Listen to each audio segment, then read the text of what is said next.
कुरायर्स की बुलंद तरीन चोटियां जहां पर बड़े बड़े कोह-ए-माह भी जाने से घबराते हैं, लेकिन वहां पर पाकिस्तान और भारत के सोल्जर्स किस तरह जिंदगी गुजार रहे हैं, ये क्या पागलपन है। 10 days or 10 months, or if it takes 3 years, we're not going to give up this. If we have to dig out this mountain, we'll dig it out.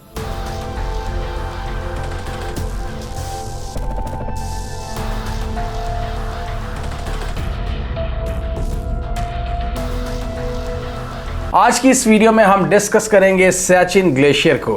Karakoram range की इन चैलेंजिंग पोजीशंस पर फोर्सेस क्यों यहां पर बैठी हुई हैं। Siachen glacier की पाकिस्तान और भारत के लिए क्या स्ट्रेटेजिक इंपॉर्टेंस है। भारतीय फोर्सेस की सियाचिन ग्लेशियर पर कहां पर पोजीशंस हैं और पाकिस्तान आर्मी काराकोरम रेंज पर किस जगह पर बैठी हुई है। इस वीडियो में आप काफी हद तक जान जाएंगे क्योंकि इस टॉपिक को पाकिस्तान में ज्यादा लोगों ने कवर नहीं किया हुआ और मोस्टली पाकिस्तानियों को भी नहीं पता कि सियाचिन ग्लेशियर पर पाकिस्तान की क्या पोजीशन है और किस तरह यहां पर भारत और पाकिस्तान दोनों एक दूसरे से खतरा महसूस करते हैं। हम ये भी देखेंगे कि इन ग्लेशियर्स के ऊपर भारत किस स्केल पर गंदगी फैला रहा है जिसकी वजह से पाकिस्तान के फ्यूचर को खतरात लायक हैं। पाकिस्तान के दरिया गंदे हो रहे हैं और इस हवाले से भी हम चाहेंगे कि इस वीडियो को आप देखें और ज़्यादा से ज़्यादा शेयर करें ताकि इस हवाले से अवेयरनेस फैले और आवाज़ ऊपर तक जाए और इस हवाले से कोई एक्शन लिया जाए।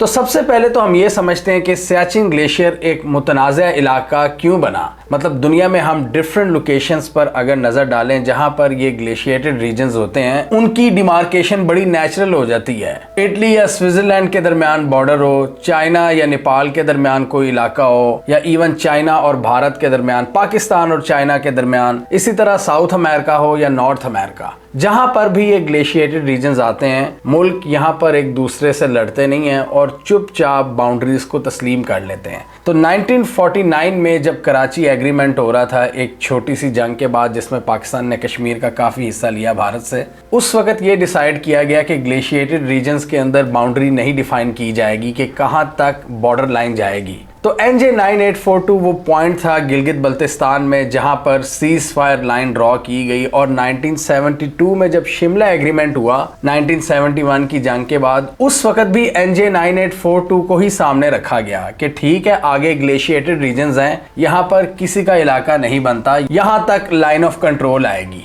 और उसके बाद डिफाइन नहीं किया गया। अब NJ 9842 वो पॉइंट है जिसकी वजह से बहुत से मसाइल जन्म लेते हैं। 1972 का जो शिमला एग्रीमेंट था भुट्टो और इंदिरा गांधी के दरमियान, उसमें भी इससे आगे इलाके को डिफाइन नहीं किया गया कि किसका है। लेकिन 72 के बाद क्या होता है कि बहुत से जो अमेरिकन जरीदे हैं वो पाकिस्तान की परसेप्शन को फॉलो करना शुरू हो गए और पाकिस्तान की परसेप्शन क्या थी कि NJ 9842 से एक लाइन ड्रॉ की जाएगी और काराकोरम पास तक जाएगी जो इस वक्त भारत के कब्जे में, भारत और चाइना के बॉर्डर पर है। और उस वक्त चाहे अमेरिकन हुकूमत हो, उस वक्त के इंसाइक्लोपीडियाज हों, नेशनल जियोग्राफिक हो या अमेरिका के माउंटेनियर्स हों, ये सब लोग जो मैप्स रिलीज करते थे उसमें पाकिस्तान की परसेप्शन को इंडोर्स किया जाता था कि NJ 9842 से एक लाइन खींची जाएगी और काराकोरम पास तक जाएगी। जब भारत को पता चला कि ये नक्शे तो पाकिस्तानी परसेप्शन के हिसाब से ड्रॉ किए जा रहे हैं और इसकी वजह से सियाचिन ग्लेशियर पूरे का पूरा पाकिस्तान के पास आ जाता है, भारत ने वहां पर अपनी एक परसेप्शन बिल्ड की और भारत के मुताबिक उन्होंने कहा कि NJ 9842 से एक लाइन ड्रॉ की जाए इंदिरा कोल तक,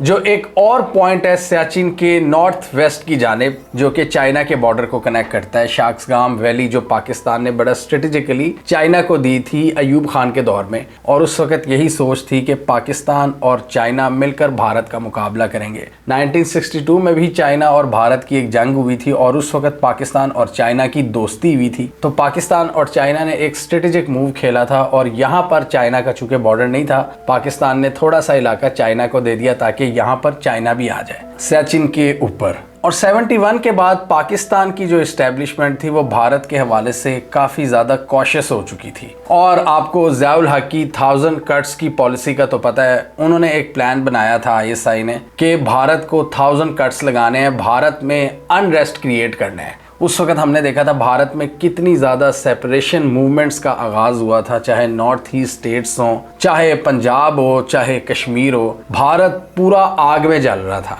और इधर पाकिस्तान की साइड से दुनिया भर के माउंटेनियर्स आ रहे थे और सियाचिन तक भी जा रहे थे क्योंकि उनके जहन में ये इलाका पाकिस्तान का था। वो K2 और दूसरी कराकरम रेंज की बुलंद पहाड़ियों के साथ साथ सियाचिन ग्लेशियर का भी विजिट करते थे पाकिस्तानी साइड से। तो भारत को जब ये पता चला तो उन्होंने अपने खुफिया मिशन भेजने शुरू किए। डेफिनेटली उनको ये डर था कि पाकिस्तान और चाइना आपस में कोई इल्हाक ना कर लें इस रीजन में। उनके कान खड़े हो गए और उनके ख्याल में ये ज़रूरी था कि यहाँ पर अपनी प्रेजेंस कायम की जाए। उसके लिए उन्होंने रेकी मिशंस शुरू किए 1978 में, फिर 80s के स्टार्ट में 83 में, और उन्होंने फैसला किया कि फाइनली सियाचिन ग्लेशियर को अब हमें कब्जे में करना चाहिए। पाकिस्तान के वहमो गुमान में भी नहीं था, क्योंकि पाकिस्तान बड़ा ज़बरदस्त तरीके से एंजॉय कर रहा था, भारत को तंग भी कर रहा था, अमेरिका से दोस्ती थी, पाकिस्तान की साइड से सियाचिन और कराकरम के दूसरे इलाकों पर एक्सपेडिशंस भी जारी थी, तो सब अच्छा चल रहा था। लेकिन भारत ने लॉन्च किया ऑपरेशन मखदूद और उसके तहत उन्होंने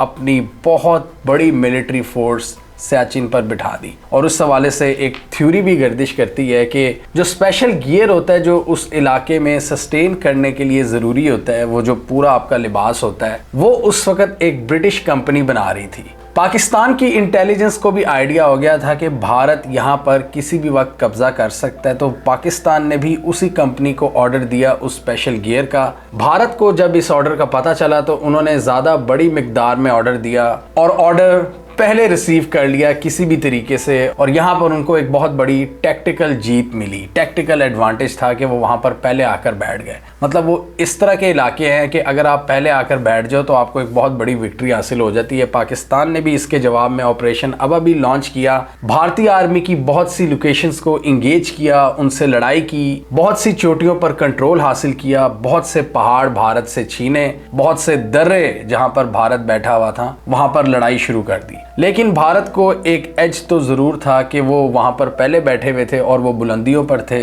वो पाकिस्तान के ट्रूप्स की प्रेजेंस को भांप लेते थे, वो डिटेक्ट कर लेते थे और ज़बरदस्त शेलिंग और फायरिंग करते थे, जिसकी वजह से ये जंग जारी रही। पाकिस्तान भी पीछे नहीं हटा और पाकिस्तान ने भी आसपास के बहुत से इलाकों में अपनी पोस्टें जमा ली। यानी आप देख रहे हैं ये एक ट्रायंगल बनती है। NJ 9842 से अगर कराकरम रेंज तक ये लाइन ड्रॉ की जाए तो सियाचिन ग्लेशियर पाकिस्तान के पास आ जाता है, और NJ 9842 से अगर इंदिरा कोल तक ये लाइन ड्रॉ की जाए तो ये ट्रायंगल यानी सियाचिन ग्लेशियर भारत के पास चला जाता है। हम कह सकते हैं कि इंडिया ने अपनी एक टांग पाकिस्तान और चाइना के दरमियान लाकर खड़ी कर दी है सियाचिन में। ये इंडिया की डिफेंस के लिए बहुत ज़्यादा ज़रूरी है और इंडिया की स्पेशली फौज के मुताबिक। और भारत ने ये डिमांड की हुई है कि अगर पाकिस्तान इसको भारत का इलाका मान ले तो हम डिसएंगेजमेंट के लिए तैयार हो सकते हैं, हम ये इलाका छोड़ देंगे। जबकि पाकिस्तान कहता है कि हम भारत के इस इकदाम को लीगल विक्ट्री करार नहीं दे सकते, AGPL actual ground position line को तस्लीम नहीं कर सकते एक्चुअली जहां पर फोर्सेस बैठी हुई हैं। तो अब हम डिस्कस करते हैं कि वो कहां पर बैठी हुई हैं, जो बहुत से लोगों को नहीं पता। सियाचिन ग्लेशियर की बात करें तो ये नॉन पोलर रीजन्स में दुनिया का दूसरा लंबा ग्लेशियर है, जिसकी लंबाई तकरीबन 80 किलोमीटर्स तक है। ये भारत की साइड से अगर हम शुरू करें जहां पर भारत का बेस कैंप है और इसके दरों तक आए यानी पासिस तक, ये सारा भारत के कंट्रोल में है। और पाकिस्तान की साइड से जो पासिस लगते हैं वहां पर भी भारत ने अपनी पोस्टें बनाई हुई हैं। 3 इसके इंपॉर्टेंट दर्रे हैं, सियाला, बिलाफोंडला और ग्योंगला। ये सारे दर्रे भारत ने अपने कंट्रोल में किए हुए हैं और ये बहुत मुश्किल इलाके हैं, डेफिनेटली बहुत मुश्किल इलाके हैं। यहाँ पर -50 -40 डिग्री का टेम्परेचर रहता है और यहाँ पर एक बड़ी मशहूर सेइंग है कि फौजियों को ज़्यादा ख़तरा दुश्मन की गोली से नहीं है बल्कि मौसम की सख्ती से है। कई सोल्जर्स के हाथ पैर कट जाते हैं फ्रॉस्ट बाइट से, हमने देखा है कि कितना नुकसान होता है। मुंह का बहुत सा हिस्सा गल जाता है, उंगलियां, अंगूठे, पैरों की उंगलियां फ्रॉस्ट बाइट की वजह से उनको काटना भी पड़ जाता है। और अगर आपने अल्फा ब्रेवो चार्ली देखा है तो उसमें कैप्टन काशिफ जिस बहादुरी से लड़ता है, और वो असल वाकया था जिसमें पाकिस्तान ने भारत से एक पोस्ट छीनी थी छुमिक सेक्टर पे। छुमिक सेक्टर ग्योंगला के पास एक सेक्टर है जो पाकिस्तान का गोमा का इलाका जहां पर 11 सेक्टर है उसके करीब है। तो जब भारत ने तीनों दर्रों पर कंट्रोल हासिल कर लिया तो पाकिस्तान के पास एक ही ऑप्शन था कि पाकिस्तान या तो इनको दोबारा इनसे लड़कर रीऑक्युपाई करता या फिर दूसरी सामने वाली चोटियों पर और जो ग्लेशियल वैलीज हैं उन पर बैठ जाता, और पाकिस्तान ने यही किया। सल्तोरो रिज के वेस्ट पे जितनी भी वैलीज और जितनी भी पहाड़ियां हैं उनको पाकिस्तान ने फौरन अपने कंट्रोल में लिया और भारत का रास्ता ब्लॉक किया। अगर पाकिस्तान वहां पर ना बैठता, वहां पर एक फायरवॉल ना लगाता, तो भारत K2 तक भी जा सकता था। अभी भी भारत की बात करें तो सियाला का जो पास है और बिलाफोंड के जो पासेस हैं वो K2 से कोई ज़्यादा दूर नहीं है, और बहुत से कोपैमा अभी भी लोकल और फॉरेनर्स K2 वापसी का जो रास्ता गोंडोगोरोला से जो आते हैं वो भारतीय फोर्सेस से कोई ज़्यादा दूर नहीं है, लेकिन उनके बीच में एक तगड़ी पाकिस्तान आर्मी की पोस्ट है कॉन्वे सैडल, जो दुनिया की one of the highest military post है, जिसकी ऊंचाई 6032 मीटर, तकरीबन 20,000 फुट इसकी ऊंचाई है। ये गोंडोगोरोला पास के कुछ ही आगे है और उससे आगे भारत की पोस्टें हैं। तो आप अंदाज़ा लगाएं कि इन जगहों पर ये सोल्जर्स बैठे हुए हैं और अपनी ज़िंदगी को दांव पर लगाया हुआ है इन्होंने, इतनी ऊंचाई पर और इतने सख्त मौसम में,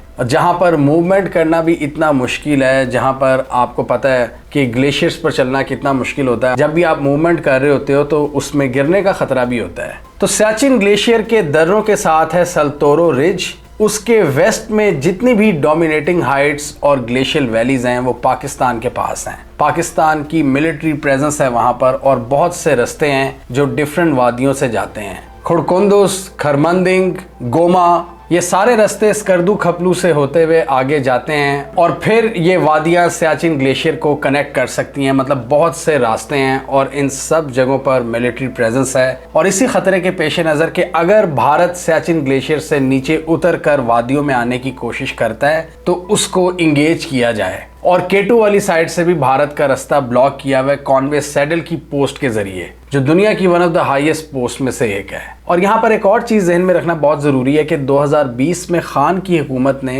एक बार फिर रीअफर्म किया कि पाकिस्तान की जो एक्चुअल पोजीशन है वो यही है कि NJ 9842 से कराकरम पास तक पाकिस्तान का बॉर्डर है। और पाकिस्तान ने रीअफर्म किया कि सियाचिन ग्लेशियर पाकिस्तान का हिस्सा है, ना कि भारत का। सियाचिन ग्लेशियर कराकरम रेंज में मौजूद है, जो दुनिया की सबसे बुलंद तरीन माउंटेन रेंज है, जहां पर 8000 मीटर की चोटियां एक आम बात है जो दुनिया में कहीं भी नहीं है। और ये इलाका पाकिस्तान का है, लेकिन भारत की प्रेजेंस की वजह से कराकरम रेंज का एक बहुत बड़ा हिस्सा भारत के पास है, सियाचिन पर मौजूदगी की वजह से, जो पाकिस्तान के लिए हर तरह से नुकसानदेह है, स्ट्रेटेजिक और एनवायरमेंटल दोनों पॉइंट ऑफ व्यू से। बहुत से एक्सपर्ट्स के मुताबिक इतने डिफिकल्ट एरियाज में भारत की पोजीशन कोई सेंस नहीं बनाती। मतलब एक स्ट्रेटजी ये भी हो सकती है कि सियाचिन ग्लेशियर जैसे ही ख़त्म हो, भारत वहाँ पर अपनी पोस्टें बना ले कि अगर पाकिस्तान का रास्ता इन्होंने रोकना ही है, अगर इन्हें इतना डर है कि पाकिस्तानी फोर्सेस यहाँ से आएंगी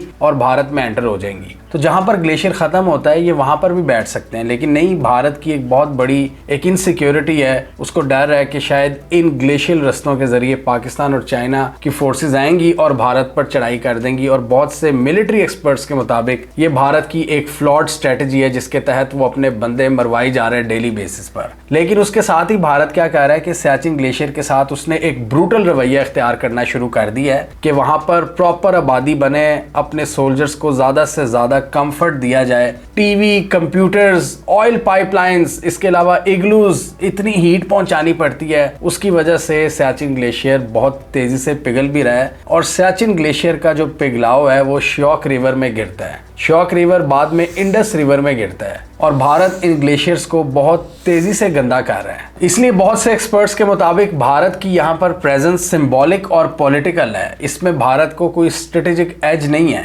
और इसके अलावा पाकिस्तान ने वैसे ही भारत का रास्ता ब्लॉक किया हुआ है, वो सियाचिन से आगे नहीं जा सकता। अगर भारत की ये ख्वाहिश है ना, भारत के कुछ क्रेजी हलकों में ये भी एक आइडिया आया था, एक आइडिया फ्लोट किया गया था कि यहाँ से हम सेंट्रल एशिया को कनेक्ट कर सकते हैं, K2 से होते हुए शिमशाल वैली, हुंजा, और वहां से फिर पामीर की पहाड़ियों से हम ताजिकिस्तान को कनेक्ट करेंगे, वखान कॉरिडोर को, जो कि इनके क्रेजी ड्रीम्स में से एक ड्रीम है। क्योंकि पाकिस्तान ने वैसे तो भारत का जो नॉर्मल रूट है सेंट्रल एशिया को कनेक्ट करने का वो ब्लॉक किया हुआ है, लाहौर से पेशावर वाला जीटी रोड वाला। तो भारत ने ये वाला आइडिया भी एग्जीक्यूट करने की कोशिश की थी जिसमें भारत फेल हुआ है, जो कि बिल्कुल पॉसिबल भी नहीं है। जिस तरह के वो इलाके हैं, जिस तरह के वो दर्रे हैं, वो पासेस आम इंसान या माउंटेनियर्स तो क्रॉस कर लेंगे, लेकिन उसके बाद क्या आप वहां पर कोई लॉजिस्टिकल ग्राउंड क्रिएट कर सकते हो? बिल्कुल भी नहीं। लेकिन अपनी साइड से भारत बहुत ज़्यादा स्ट्रॉन्ग कर रहा है लॉजिस्टिक्स को, जिसकी वजह से ये पूरा इलाका, इसका एनवायरनमेंट तबाह बर्बाद हो रहा है। इसकी वजह से क्लाइमेट चेंज को ये ट्रिगर कर रहा है और इसकी कटाई में बहुत तेज़ी देखने को मिल रही है सियाचिन ग्लेशियर की। इसकी लंबाई छोटी होती जा रही है, इसका ओवरऑल जो एरिया है वो कम हो रहा है बर्फ़ का। भारत की इन एक्टिविटीज़ की वजह से ऑयल एंड गैस की पाइपलाइंस, बारूदी मवाद, ह्यूमन वेस्ट और फूड, और इसके अलावा इतने बड़े लेवल पर अकोमोडेशन, मतलब फजूल में मरवा रहे हैं ये अपने सोल्जर्स को डेली बेसिस पर। तो पाकिस्तान 84 से लेकर 99 तक भारत से लड़ता रहा सियाचिन के मामले पर, और पाकिस्तान चुप नहीं बैठा। इस दौरान हमने भी मुतादिद चोटियों पर कंट्रोल हासिल किया, कुछ भारत से छीनी, कुछ नए इलाकों पर हम बैठ गए और हम भी अपनी पोजीशन यहाँ पर स्ट्रॉन्ग करते गए। फिर मुशर्रफ दौर में जब भारत से दोस्ती हुई तो उसमें एक और बहुत बड़ा आउटकम निकला, सीज फायर किया गया और 2003 से लेकर अब तक सियाचिन पर कोई लड़ाई नहीं हुई दोनों फोर्सेस की। लेकिन इसके बीच में पाकिस्तान ने एक बड़ी ज़बरदस्त कैंपेन लॉन्च की, कारगिल की कैंपेन 99 में, जिसमें नॉर्दर्न लाइट इन्फेंट्री के बहादुर जवानों ने भारत की जो मेन शाहराह थी, नेशनल हाईवे 1 जो श्रीनगर और लेह को कनेक्ट करती थी,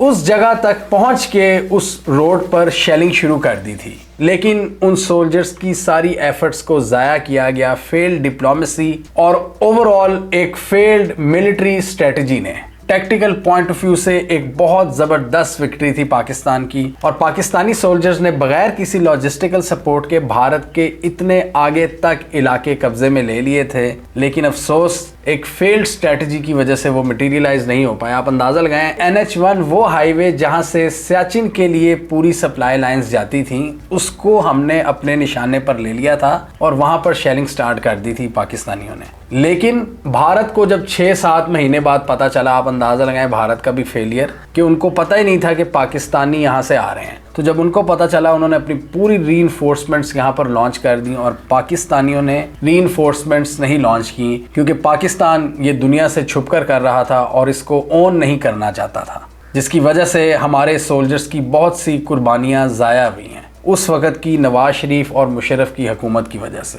तो कारगिल की चोटियों पर कब्जा करने का एक एडवांटेज पाकिस्तान को ये भी होना था कि उस वक़्त पाकिस्तान भारत की सियाचिन वाली सप्लाई लाइंस को रोक सकता था और सियाचिन पर एक नया असॉल्ट लॉन्च करके भारत को सरप्राइज कर सकता था। तो ये तो हमारे सोल्जर्स को दाद देनी पड़ती है कि वो 20 साल तक इस टफ टेरेन पर लड़ते रहे हैं। ग्लेशियल एरियाज पे इन्होंने अपनी लड़ाई बंद नहीं की, बहुत सी जानें दी हैं, बहुत सी चोटियां हासिल की, कुछ चोटियां गंवाई, हाथ पैर कटवाए हैं और गोलियां खाई हैं। 2020 में हमने देखा है कि भारत और चाइना के बहुत से इख्तलाफात खुलकर सामने आए हैं। वहाँ पर भी लाइन ऑफ एक्चुअल कंट्रोल की डिफरेंट परसेप्शंस हैं और उसको हमने बहुत ज़्यादा कवर किया हुआ है। गलवान वैली में जो झड़प हुई थी, इसके अलावा डेप्सांग प्लेन्स हैं, फिर पैंगोंग सो लेक है, वहाँ पर बहुत सी लड़ाई हुई, हमने इसको एक्सप्लेन किया हुआ है। अभी रिसेंटली अरुणाचल प्रदेश को, जिसको चाइना तस्लीम नहीं करता, चाइना ने मैकमहन लाइन को मानने से इनकार किया हुआ है और चाइना वहाँ पर अपने नाम रखता है इलाकों के, और वहाँ पर भी चाइना आराम से आता रहता है और अपनी बस्तियां बनाता रहता है भारत के इलाकों में,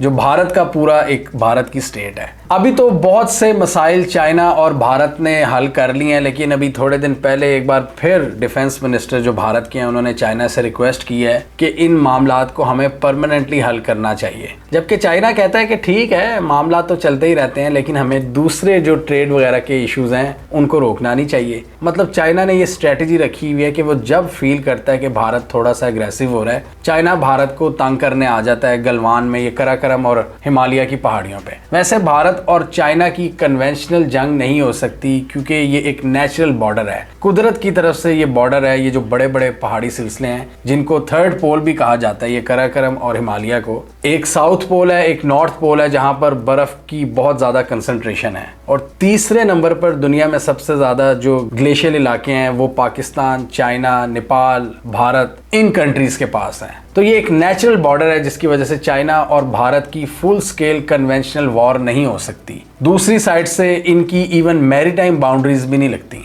तो अगर कोई मसाइल होते भी हैं तो वो झड़पें ही होती हैं। चाइना थोड़ा सा अपनी परसेप्शन के तहत आगे आ जाता है, थोड़ा सा भारतीय सोल्जर्स को कोट वगैरह लगा के फिर वो अपनी पोजीशंस पर आ जाते हैं। तो डेप्सांग प्लेन्स जो हैं वो भी कराकोरम के बहुत पास हैं और डेप्सांग प्लेन्स पर चाइना हमेशा इनको डराता रहता है। यही डर है भारत को कि इधर से चाइना डरा रहा होगा, उधर से पाकिस्तान ना आ जाए, इसलिए ये बहुत ज़्यादा सियाचिन पर पैसा खर्च करना शुरू हो गए हैं और इन्होंने पूरा उसको एक बैटल ग्राउंड बना लिया हुआ है और यूनिलैटरली यहाँ पर इसको तबाह बर्बाद करते जा रहे हैं। और ये डर हमेशा भारत को रहता है कि इन इलाकों से पाकिस्तान और चाइना की फोर्सेस इल्हाक करके लद्दाख में एंटर हो सकती हैं और इस पर कंट्रोल हासिल कर सकती हैं। और इसलिए जब भारत पर 3 साल पहले जब चाइना की तरफ से प्रेशर था, इन्होंने सियाचिन का जिक्र भी किया था और हमने वीडियो बनाई थी और पाकिस्तान को एक किस्म की ऑफर की थी कि सियाचिन पर भी हम डिसएंगेजमेंट की बातचीत शुरू कर सकते हैं पाकिस्तान से। लेकिन 2021 में जब चाइना की तरफ से बहुत ज़्यादा प्रेशर था भारत को, पाकिस्तान ने एक ब्रीदिंग स्पेस दी भारत को और LOC पर सीज़फायर एग्रीमेंट को दोबारा जिंदा किया, 2003 वाले एग्रीमेंट को। इसमें भी दो राय हैं। कुछ लोग कहते हैं कि भारत को चाइना की तरफ से प्रेशर था और पाकिस्तान ने एक आसानी प्रोवाइड की, लेकिन कुछ लोग कहते हैं इससे लोकल आबादियों का बहुत ज़्यादा फायदा हुआ है। और अभी ये LOC की वायलेशंस तब स्टार्ट हुई थी जो रीसेंट पाक भारत झड़प हुई है और एक बार फिर सीज़फायर एग्रीमेंट को इम्प्लीमेंट कर दिया गया है और कोई गोली नहीं चल रही। सियाचिन के हवाले से भारत का यही स्टैंस है कि अगर आप एक्चुअल ग्राउंड पोजीशन लाइन को मान लेते हो तब हम यहाँ से डिसएंगेज कर सकते हैं, अदरवाइज नहीं। पाकिस्तान डेफिनेटली भारत की इस पोजीशन को कभी तस्लीम नहीं करेगा क्योंकि इससे भारत की जो फोर्टिफिकेशन है, जो क्लेम है उसका सियाचिन पर, वो लीगलाइज हो जाता है, बेशक भारत वहाँ पर बैठा हो या ना हो। मुशर्रफ के दौर में भी बड़ी बातचीत चली थी मनमोहन सिंह के साथ कि इस इलाके को एक पीस का इलाका बनाया जाए दोबारा से और ये भी प्रपोज किया गया कि दोनों साइड्स की जानिब से एक्सपेडिशंस यहाँ पर आया करेंगी, मतलब एक न्यूट्रल किस्म का जोन इसको बनाया जाएगा। लेकिन डेफिनेटली उस वक्त के जो वॉर हॉक्स थे इंडिया की साइड पर, उन्होंने इसको रिजेक्ट किया और उन्होंने पाकिस्तान पर इल्ज़ाम लगाया कि पाकिस्तान तो कारगिल जैसी कार्रवाइयाँ करता रहता है, हमें कॉशियस रहना होगा और सियाचिन पर से अपनी पोजीशन को खाली नहीं करना चाहिए। वो कहते हैं कि हमारे इतने सोल्जर्स ने इतनी जानें दी हैं तो क्या वो हम ज़ाया कर दें। भारत जो मर्जी करता रहे, लेकिन इस हवाले से पाकिस्तान को भी एक ग्रैंड स्ट्रेटजी बनानी चाहिए क्योंकि इसमें सिर्फ स्ट्रेटेजिक कंसर्न्स नहीं है, माहौलियाती कंसर्न्स भी बहुत ज़्यादा हैं। अभी भारत ने इंडस वाटर ट्रीटी को सस्पेंड करने का ऐलान किया है। भारत को कोई परवाह नहीं है कि ये ग्लेशियर्स किस तेज़ी से पिघलेंगे क्योंकि भारत के दरियाओं का पानी ज़्यादा हिमालय के पहाड़ों से आता है, लेकिन जो कराकोरम के पहाड़ हैं जो ज़्यादा पाकिस्तान के लिए फ़ायदेमंद हैं, भारत उनको गंदा कर रहा है। कराकोरम के ग्लेशियर्स का पानी श्योक रिवर से होता हुआ इंडस रिवर में गिरता है और इसको भारत की जो प्रेजेंस है वो आलूदा बनाती है। तो पाकिस्तान को सोचना होगा कि भारत की ये जो आबी जारियत है उससे किस तरह हमने निपटना है। भारत पर्पसली कराकोरम रेंज को तबाह बर्बाद कर रहा है, वहाँ पर अपनी लॉजिस्टिक्स को दिन ब दिन मजबूत कर रहा है और बहुत सी जो डॉक्यूमेंट्रीज हैं वो आपको भारत के माइंडसेट का बताती हैं। भारत जिस लेवल पर सियाचिन ग्लेशियर के ऊपर मूवमेंट कर रहा है उससे सियाचिन का कटाव बहुत तेज़ हो रहा है और ये पाकिस्तान के लिए एक लम्हा फिक्रिया है। हमें कमेंट सेक्शन में बताइए आपके ख्याल में पाकिस्तान इस मसले को किस तरह हल करेगा। क्या ये मसला फ्यूचर में हल होता हुआ नज़र आ रहा है या इसी तरह भारत की प्रेजेंस सियाचिन ग्लेशियर पर मौजूद रहेगी और उसके सामने जो ग्लेशियल वैलीज़ हैं पाकिस्तान भी वहाँ पर बैठा रहेगा। इसी तरह इंसानी जानों का ज़या होता रहेगा, जिस तरह 11 सेक्टर में हमने देखा था कि रातों रात 150 लोगों की शहादत हुई। तो क्या इसका कोई लॉन्ग टर्म और सस्टेनेबल सोल्यूशन निकाला जाएगा? क्या आपके ख्याल में आने वाले दिनों में अगर कोई झड़प या जंग होती है पाकिस्तान और भारत की, सियाचिन पर जो बैटलफील्ड है वो दोबारा गर्म हो सकती है? आप क्या समझते हैं? कमेंट कीजिए। इसके अलावा हमारा यूट्यूब चैनल सब्सक्राइब कर लो, साथ ही वो बेल आइकॉन भी दबा लें ताकि वो स्टोरीज दुनिया भर से पाकिस्तान से जिनकी मेन स्ट्रीम मीडिया पर प्रॉपर कवरेज नहीं होती हमारे प्लेटफॉर्म के थ्रू आप तक टाइम पर पहुंच जाएं।